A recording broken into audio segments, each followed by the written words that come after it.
Alaykum rahmatullohi va barakatuh. Mani qo'ylardan ukalarim kelgan. Shu ukalarim mani qadrlab bilanni ko'rsa mana shunaqa. Men hayotimni ko'p tirikchiligim mana bu ikkinchi tirikchiligim bo'lsa, birinchisi o'sha bozorda pattachilik, guruchchilik bo'lsa, mana shu guruchchi mana shu bolalarni tog'alari, mana shu bolalarni akalaridan olganman. Mana hozir yangi kelajak kuchayib, mana oyoqqa turib zo'r bo'lib, maslahatlarni eshitib, katta akalarni yangi yo'lga mana Food City'da Qarmon ekan bor, somsasini yeb kelamiz deb kelishibdi. Endi bu yoqqa ham bularga moshni qilib tayyorlab berib borib, uksizga nima deysan? Ozgina. Mana ozgina tapga ko'rib, olib ber murutchi, suv solib ber menga. Hozir men senga bir chiroyli narsa tayyorlab beraman. Sho'rvasi qalay? Sho'rvasi tanlovmi? Suvlari tanlovmi? Asror, qancha bor yeysanmi?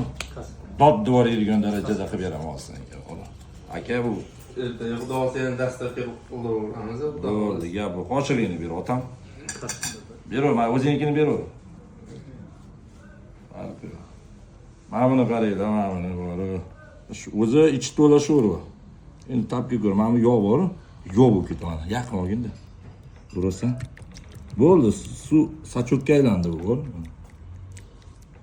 Hali yog' yemaydiganlar ustiga yaxshilab ezib olsa, o'sha bo'ldi, bu sho'rvaga aylanib ketadi, bor.